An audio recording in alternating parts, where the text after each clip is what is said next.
What's up everybody, it's Rex here, and today I'm back with another Yu-Gi-Oh! Deck profile. For today's deck profile, I'm bringing you Danger, Dark World, and I know I've switched back to YGO Pro, but that's only because I can provide you with more consistent content, especially when Banlist drop, or when new sets come out. I don't always have access to certain cards, and especially in cases like this, where we're looking at a deck that's well over $200, that I really just can't afford to drop on a deck and just for a deck profile. So I hope you guys can understand that, and it'll, like I said, it allows me to provide you with more videos. So anyways, on with the deck profile. We play 3 copies of Danger Bigfoot. It's the level 8.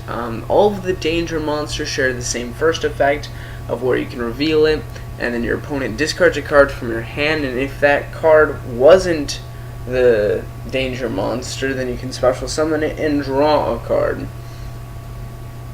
Also, all of them have a secondary effect, and Bigfoot's is you can get rid of a face-up card on your opponent's field, and that's pretty good. It's pretty much just spot removal, and he's a really good beat stick as well. We play 3 copies of Nessie. Like I said, has the same first effect, and her second effect is like a Rhoda. She adds a Danger from your deck to your hand, and that's really good because it's not just Danger monsters. She can also add Danger cards, like the Trap, and maybe if we get more, since we're going to be getting more support in the future, it'll be really interesting to see just how broken Nessie will get. And then for our little guys, we play a 2-to-2 ratio of Jackalope and Chupacabra. Jackalope allows you to special summon a Danger from your deck, and you're going to be wanting to get your Nessie, and Chupacabra allows you to special summon a Danger from your graveyard. Now, it's important to note that Jackalope special summons them in defense, whereas Chupacabra gives you the choice. Now, the ideal situation is for you to be able to get 2 Nessies on board so that you can go into Tomahawk link plays, and that just is basically explodes your deck wide open. That can be sometimes difficult to do, but running 2 of each makes that a little bit easier in my opinion, because it gives you the diversity of different ways to get it to the graveyard, or to just get it straight from your deck. So I really like it for that. But anyways, that's all for the the Danger monsters. So next up we have our Dark World monsters, starting with 3 Grapha, the level 8 Dark World, and it pretty much has the same effect of being discarded. So it's target removal, targets a card, removes it. But with Grapha, it doesn't even have to be face up, which is even better. Also, you can special summon Grapha from your hand or from your graveyard by returning a Dark World monster on your field to your hand. And that's obviously really good because it means that if you have a Bigfoot on the field, you could go for a rank 8 play, or just attack with 2700, or maybe more depending on what your field's looking like. It's just a really good card to have. Also, synergy with the deck. Then we play 2 copies of Snow, the Searcher of the deck. The YGO Pro text for it is really weird, but it doesn't have the proper text, but it adds a Dark World card to your hand. And then you have Brow, which draws you a card when it's discarded, and then we play 3 of Brow, and then last but not least for our Dark World monsters, we play 1 copy of Beige, Vanguard of the Dark World. He's usually just going to be your normal summon, so you can get your Grapha onto the field, but if it is discarded by a card effect, you can just special summon it. But typically, you're just going to want to use this for your normal summon if you have it in your hand. Since this deck doesn't really use its normal summon for anything in particular, if you get this, that's what I'd use it for, so that you can free up your hand to get other discard effects off. Moving on to our spells, we play 3 copies of Dark World Dealings. Each player draws a card, and then each player discards a card. Now, what's important about this and why we played at 3 is because not all decks benefit from discarding their cards. Whereas most meta decks do have graveyard recursion, and might have some cards that they need in the graveyard, it's pretty typical that they're not going to get the same kind of advantage you get from when you discard a card. So we play 3 copies of it for that reason.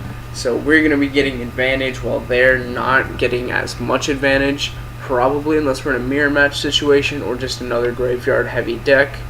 Then for our other draw card, we play 3 trade-in because we play 6 level 8 monsters, and we're going to see those quite often, so using trade-in to get their effects off. Well, it doesn't work on Grapha, but it does work on Bigfoot.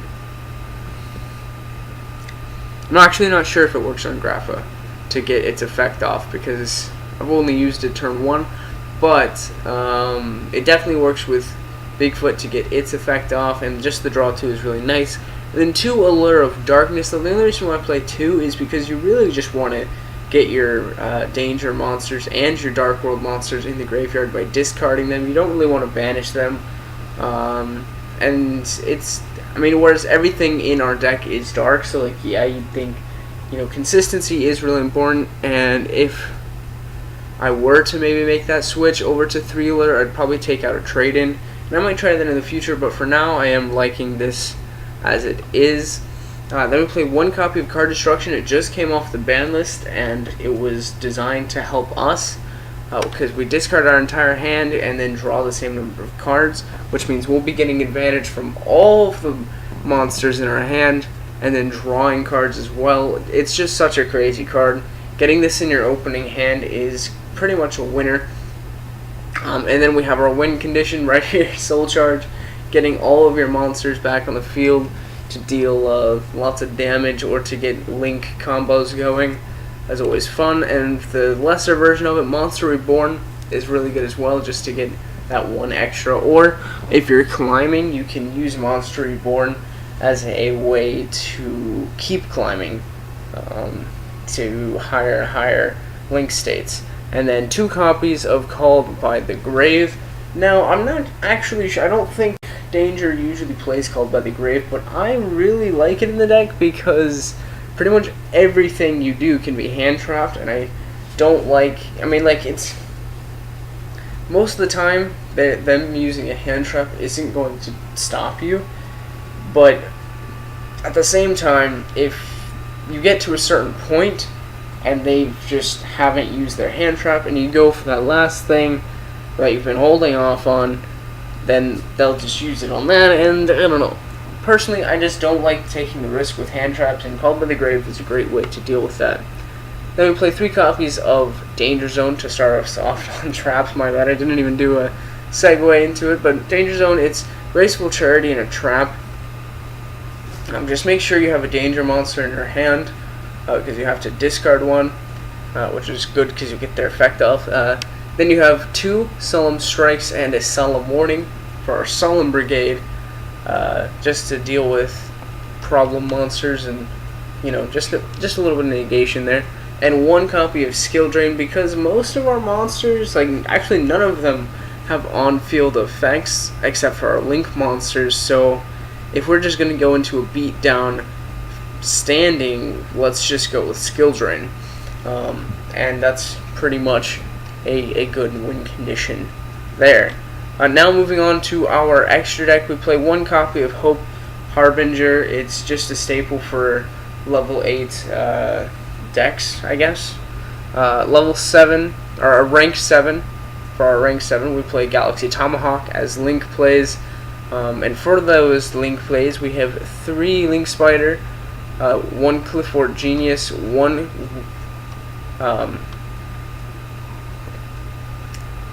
and then we have